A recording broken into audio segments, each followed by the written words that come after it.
बिस्मिल्लाहिर्रहमानिर्रहीम। आज हम लेक्चर नंबर 5 क्लास 6 का मैथ का जो है वो करने जा रहे हैं और आज एक्सरसाइज नंबर जो है 1.2 इसका क्वेश्चन नंबर 2 करेंगे। इसमें क्वेश्चन में वो हमें ये कह रहा है कि right the following sets in the tabular form, कि जो सेट्स हमें दिए गए हैं उनको टेबुलर फॉर्म में लिखना है।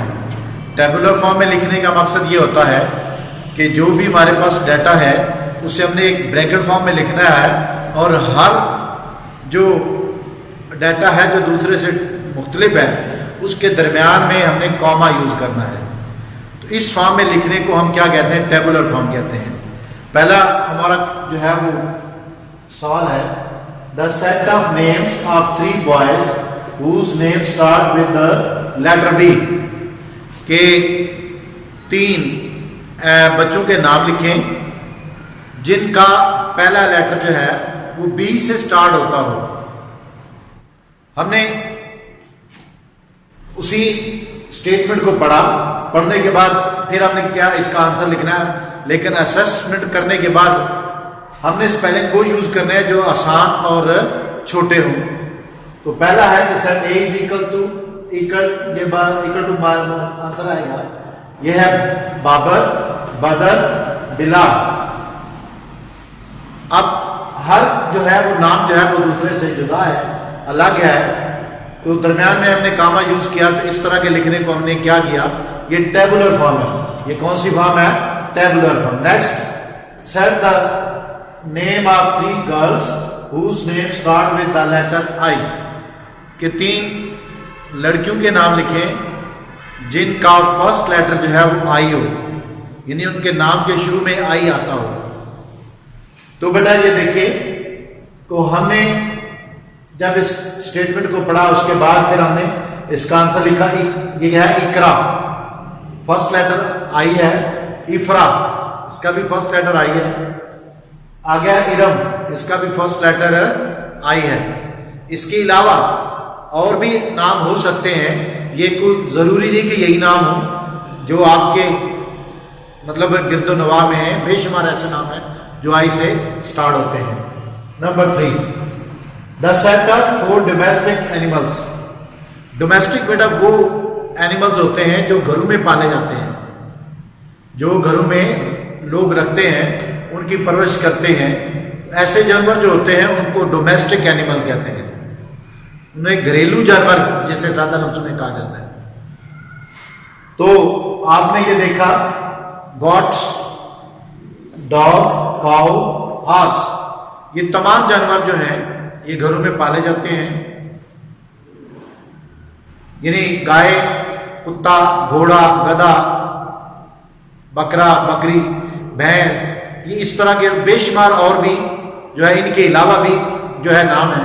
ये भी लिखे जाए तो ठीक है, और भी नाम अगर आपके ज़हन में हो तो आप वो भी लिख सकते हैं।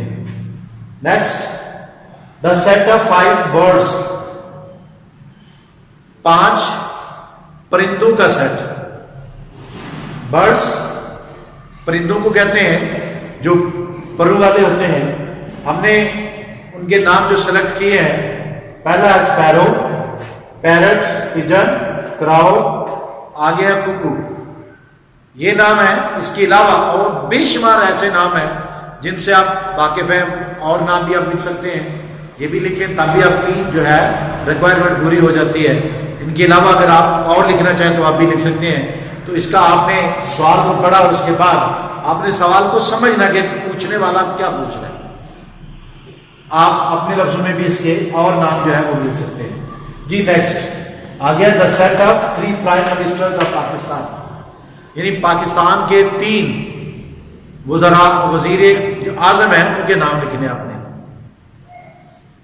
इसमें पहला नाम जो आता है वो बेनजीर है, उसके बाद नवाज शरीफ और इमरान खान।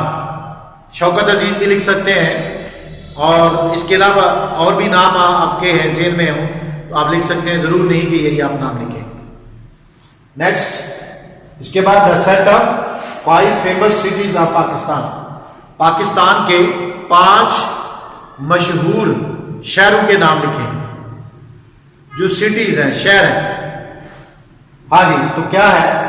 पहला सरगोदा, लाहौर, कराची, इस्लामाबाद, सियालकोट। हाँ जी, ये फेमस सिटीज के नाम हैं।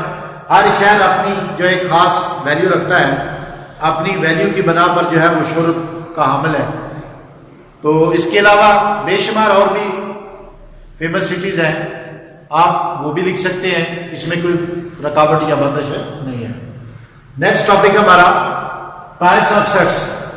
वैसे तो अब पीछे आप पढ़ चुके हैं, टाइप्स और भी हैं, लेकिन ये टाइप्स सेट की टेबुलर फॉर्म में लिखने के लिहाज से हैं कि सेट को जब टेबुलर फॉर्म में लिखा जाए, उस लिहाज से जो सेट वैल्यू उसकी होती है, अगर वो फिनिट फॉर्म में है या इनफिनिट फॉर्म में है या एम्पटी है, उस लिहाज से ये कैटेगरी जो है वो नया टॉपिक हमारा आता है, यानी इस सेट्स की डिवीजन की गई है।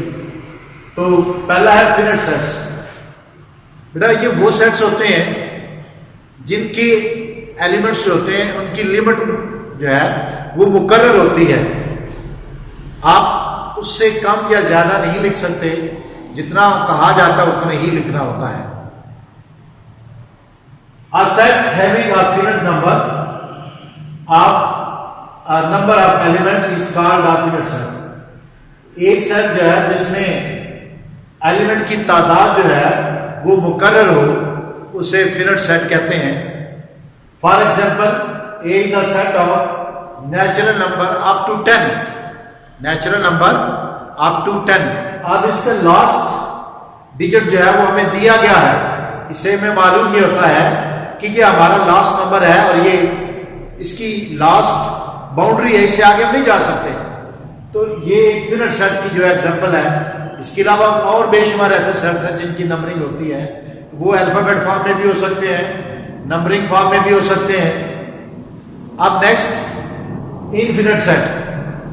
इनफिनिट सेट्स यानी ऐसा सेट होता है जिसके एलिमेंट की तादाद जो होती है, एलिमेंट जो होते हैं लामहदूद होते हैं, उनकी नंबरिंग जो होती है वो कहीं भी फिनिश नहीं होती, वो कंटिन्यूस होते हैं। तो देखिए बेटा, a set having unlimited. Unlimited का मतलब होता है लामहदूद। ऐसा एक सेट जिसके अरकान की तादाद लामहदूद हो, is called an infinite set. वो एक इनफिनिट सेट कहलाता है। इसके बाद नेक्स्ट हमारे पास जो इसकी एग्जांपल आती है कि जिसकी एलिमेंट की तादाद लामहदूद हो, वो कहीं खत्म नहीं होती, कंटिन्यूस होती है, तो ऐसा सेट जो है वो इनफिनिट सेट कहलाता है। For example 0 1 2 3 up to so on. Up to so on का मतलब है कि जब तक होल नंबर हैं वो खत्म नहीं होते, ये सेट जारी रहेगा। सो इसकी लिमिट कोई नहीं है, एंड पॉइंट कोई नहीं है होल नंबर का, ना नेचुरल नंबर का। तो ऐसा सेट जो होता है वो हमारे पास जो इनफिनिट फॉर्म में होता है, उसे इनफिनिट सेट कहते हैं। नेक्स्ट हमारे पास टॉपिक है कि कुछ सेट एम्प्टी सेट होते हैं। एम्प्टी और नल सेट। एम्प्टी मीन खाली होता है, खाली कि जिसके अंदर किसी किस्म का कोई एलिमेंट मौजूद ना हो, बिल्कुल हर लिहाज से वो खाली हो, ऐसा सेट जो होता है एम्प्टी सेट होता है। A set having no element is called an empty or null set। ऐसा सेट जिसमें कोई एलिमेंट मौजूद ना हो, उसे खाली सेट या नल सेट कहते हैं। For example, the set of days of 25 hours के 25 घंटों का दिन। बेटा दिन जो होता है वो 24 घंटों का होता है, 25 घंटों का नहीं होता।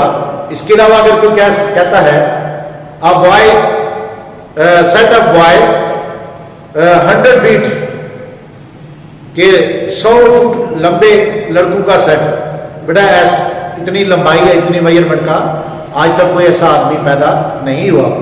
तो ऐसे सेट जो होते हैं उनके बारे में अगर हमने टेबुलर फॉर्म में लिखना हो तो उसे क्या कह सकते हैं कि कहते हैं कि एम्प्टी सेट है। ये था बेटा आज का लेक्चर, और उम्मीद है कि आप इसको घर में बैठ के दिलजमी से करेंगे। किसी किस्म का मसला हो तो आप दोबारा रब्ता कर सकते हैं। थैंक यू, शुक्रिया।